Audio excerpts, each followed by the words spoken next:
एक तकरीबन 13.5 से पौने 14 साल बच्चा जिसने ही अपने ही मकान के ऊपर फांसी लगाकर अपने आप को ख़त्म कर लिया। हमारे शहर के लिए ये बहुत दुख की बात है। बच्चे की उम्र तो आप लोगों को मैं बता दिया, उसका नाम था शेख आदिल शेख मुख्तार, निहाल नगर, गली नंबर 11, घर नंबर 451। फांसी लगाने की वजह ऐसी समझ में आई, हम लोगों ने, हम सभी जिम्मेदार यहाँ पे, निहाल हाजी साहब, एहसान भाई, अज्जू, अन्नू, आसिफ भाई, ये सब लोग उनके घर पे जाके उनकी वालदा से हमने जिस वक्त मुलाकात की तो उसकी वालदा ने वजह बताई कि वजह ये थी कि लड़का मोबाइल लेकर खेल रहा था और काफ़ी टाइम से उसके हाथ में मोबाइल था, वो पबजी गेम खेल रहा था। तो मैंने उसको 2-3 मरतबा बोली कि अपने वहाँ मेहमान आए हुए हैं, कुछ बाहर से सौदा ला दे ताकि उनको चाय वगैरह दे के मेहमानों की मेहमान नवाजी की जाए। 2-3 बार बोलने के बाद उसने सुना नहीं, तो मैंने सिर्फ उसको बोली कि बेटा तेरे अब्बा आ रहे, मैं तेरे अब्बा को ये चीज़ बोलती।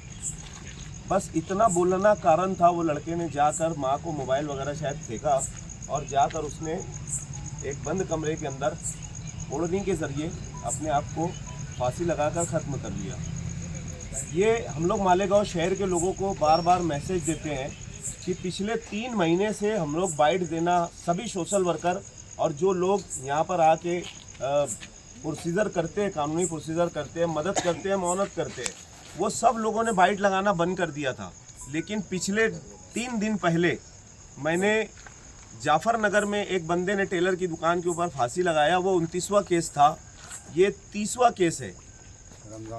रमज़ान महीने से लेकर अभी तक ये पूरी दुनिया का शायद सर्वे अगर हम लोग कर लेंगे, जितनी छोटी बड़ी सिटी है, बॉम्बे जैसा सिटी बोलो या बड़े से बड़ा सिटी बोलो, वहाँ पर भी इतने हादसात नहीं होते जितने मालेगांव शहर में ये हादसात दिन ब दिन बढ़ते जा रहे। बाइट हम लोगों ने लगाना बंद कर दिया था तो उससे ज़्यादा हो गया। बाइट लगाते थे तो हम लोगों से अपील करते थे कि आप अपने महल्ले की मस्जिद के इमाम साहब से मिले, कॉरपोरेटर हजरात से मिले या जो सियासी समाजी लोग हैं उनसे मिले, ताकि उनकी काउंसलिंग हो जाती थी। वो समझाने में हम लोग कहीं ना कहीं कामयाब होते थे। लेकिन अभी 3 महीने से हम लोगों ने बाइट देना बंद कर दिया, तो भी ये 30वां केस है। 12 साल की उम्र से लेकर 80 साल के ज़ईफ़ तक, उसमें कुछ हमारी माँ बहनें भी मौजूद है। तो इतने लोगों ने अभी तक फांसी लगा लिया है। हम अभी हमारी जस्ट आसिफ शेख साहब से बात हुई, इससे पहले भी बात हुई थी, तो उन्होंने खुद आगे बढ़कर कहा था कि यार अपनों को मालेगांव शहर में एक मोमेंट चलाने की ज़रूरत है। इनके भी, ये लोगों ने भी, टीचर लोगों ने भी, शहर के मैनेजमेंट के लोगों ने भी स्कूलों में बच्चों को खास तौर से इसके ताल्लुक से मोबाइल के कोई वो मोबाइल के ताल्लुक से, गेम के ताल्लुक से कोई कार्रवाई, एक्शन लेना चाहिए, उस पर मेहनत करना चाहिए।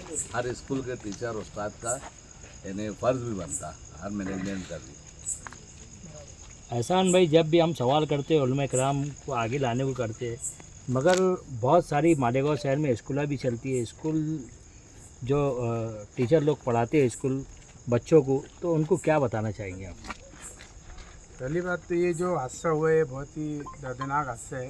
ऐसे हादसे मालेगांव शहर में रुकना चाहिए। जैसे कि अभी शफीक भाई ने पूरी डिटेल बताई है, वो बहुत ही पुराने सोशल वर्कर है, ये सब चीज़ें उनको ज़्यादा मालूमात भी है। हमारी गुजारिश है, आपने जैसे उलमाओं से बोले, उलमा तो उनके हिसाब से करेंगे, लेकिन स्कूल में भी जो स्कूल में हो सकता है तो बाहर दूसरी जगह नहीं हो सकता, स्कूल और उलमाओं के ज़रिए। तो हम मालेगांव शहर की सभी सरकारी स्कूल हो गई, प्राइवेट स्कूल हो गई, इंग्लिश मीडियम, उर्दू, जितनी भी स्कूलें हो जाती हैं, तो आपका भी काम बनता है कि आप भी बच्चों को इस तरीके से कुछ एक अपनी तरफ से एक सब्जेक्ट ऐड करो कि बच्चों अगर तुमको कोई परेशानी हो, कोई तकलीफ हो, तो हम आपके टीचर हैं, आप हमको बता सकते हैं। आपको कुछ फैमिली में या दोस्तों में कोई प्रॉब्लम है तो आप हमको बता सकें। और ख़ास तौर से माँ बाप से गुजारिश करूँगा, बच्चा जब तक ऐसे मोबाइल लेकर बैठा रहा ना, तो उस पर आप कम तवज्जो आप देते हो, लेकिन जब आपके बच्चे ने ऐसा मोबाइल किया तो आपका ध्यान उसके ऊपर जाना बहुत ज़रूरी है। तब बच्चा ऐसा मोबाइल लेता है तो मतलब वो पबजी खेल रहा है, उसका आदी हो जाता है। और यही चीज़ जो है बच्चों को माँ बाप से, दीन से, हर चीज़ से दूर कर रही है।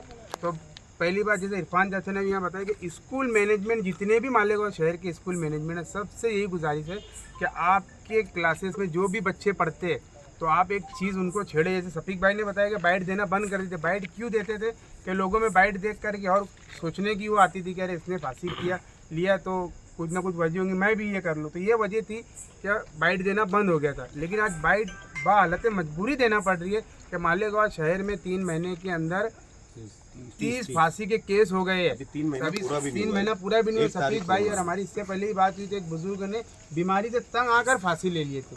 आज मालेगांव शहर में इस्लाही माशरा बोलो या फिर स्कूल के ज़रिए बोलो, बहुत ज़रूरी है इस्लाह करना कि मालेगांव शहर की माँ बहनें हो या फिर बुज़ुर्ग हो या बच्चे हो, इस तरीके के कदम ना उठाए। मालेगांव शहर के अंदर बहुत अच्छे सोशल वर्कर है, अपनी मस्जिद के पेश इमाम है, जैसे सफीक भाई ने बोला। आप कांटेक्ट करिए, हमसे राब्ता करिए, जो जिम्मेदारान है आपके, आप जहाँ कहीं भी हो तो वहाँ के जिम्मेदारों को आप बताइए कि भाई हमको फला तकलीफ़ है, घर से तकलीफ़ है, बाहर से तकलीफ़ है।